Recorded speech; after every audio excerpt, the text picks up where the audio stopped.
Hello everybody and welcome back to another video by Fledrill and Dokucraft. As you can see behind me, it looks like a massive display board, and it looks like a chessboard because it is a chessboard. As you can see though, it's not white and black. As the black pixels, when you have the image come out, they don't show up very well, so we had to go with a different dark color. And since a lot of chessboards are white and red, we went with red. Each square up here is actually 16 by 16 squares, which is 4 by 4 pixels. Originally I wanted it to be a 6 by 6 pixel, but the board was so massive all the wiring wouldn't fit in a loaded area. Also you'll notice every square is half white and half red. That's because I couldn't think of a way to have a black piece show up in a white square and vice versa. So I split it all and have the pixels, the pieces on each half of the square. As Dokucraft, come over here and show you the control panel. Instead of having 64 switches and then a switch for each piece in each square, I divided it all up into quadrants. So first over here you have your color selection, red or white. Then you go farther down and you have your quadrant selection, which we have the letters and numbers for the squares, or you just upper left, upper right, lower left, lower right. And then a little bit farther down you have your square selection within each quadrant. And you also notice it's color coded because it'll always be the same. Here in the front you have your piece selection. We have convenient signs showing you what each button does, as well as a reset for individual squares. To give you a quick example, I'm going to move a couple of pawns for white first.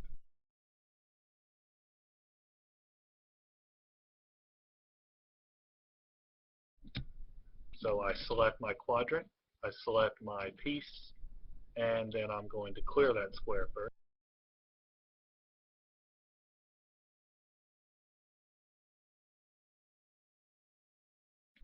And we have so much wiring, there's actually a good bit of delay in between every move.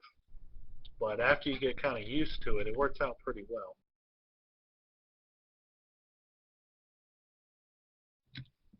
And each piece, when you move it into a square, has a reset at the beginning.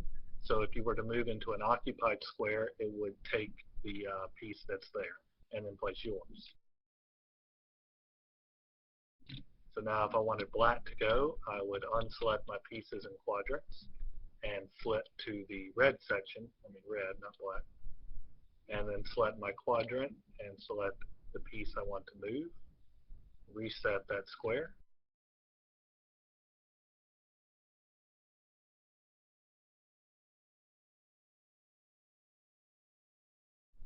and then as soon as that resets, I will place the next piece.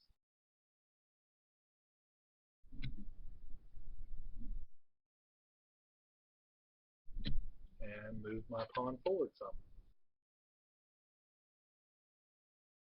Of course, both of these opening moves here are terrible moves. I'm just selecting pieces at random pretty much.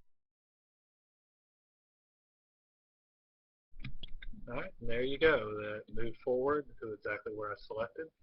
Now let's assume you've played a whole game and you have a winner and you want to reset the board.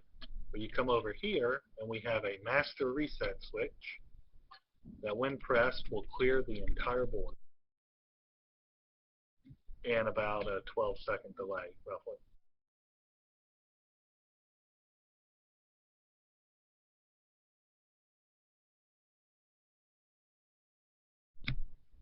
Now you could go back and place each individual piece, but that wouldn't be a whole lot of fun. It would take forever.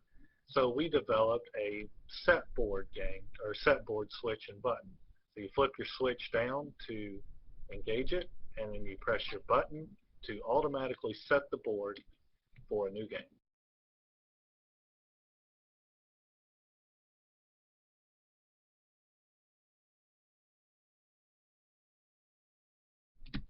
then of course you need to come back and flip the switch again or your pieces won't work properly. Now I'm sure a lot of you have noticed already that these pieces don't exactly resemble chess pieces.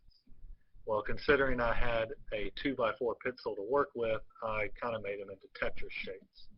But over on the right here, .gon made a lovely legend or key, whichever you prefer, that shows each piece from left to right here: king, queen, bishop, knight, rooks, and pawns. So you can always have a quick cheat to remember which piece is which.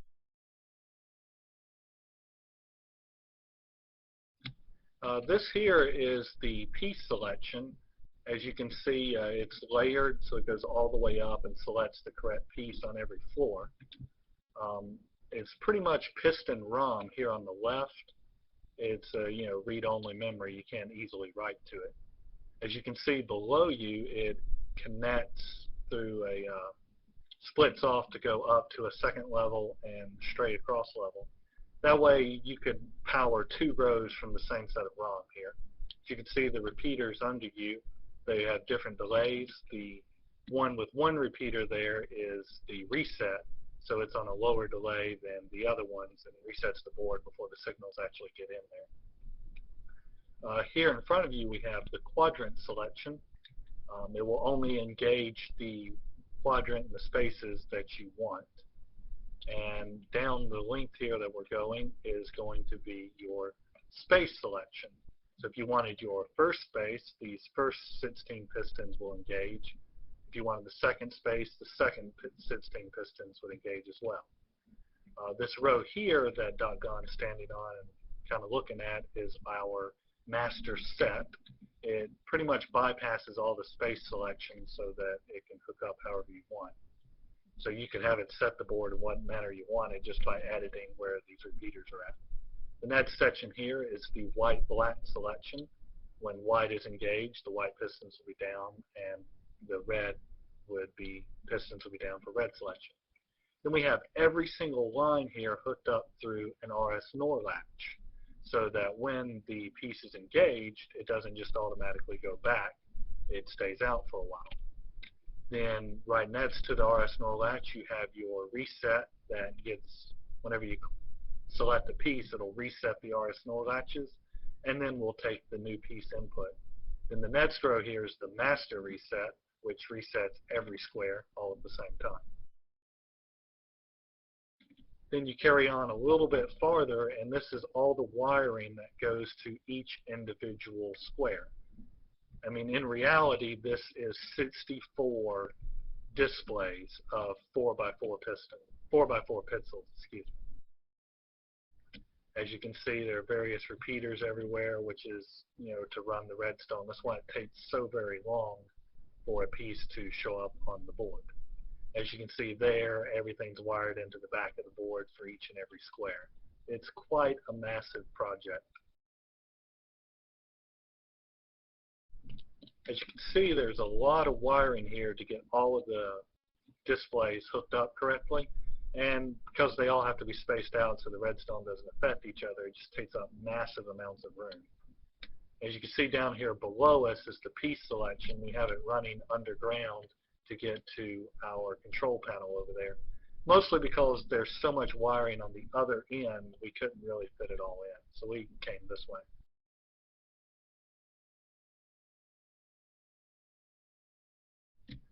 Alright, here's some of the wiring behind the control panel. These wires here along the bottom are your white and black selections, and then this one single wire here by itself on this line is your master reset that hooks to both sides.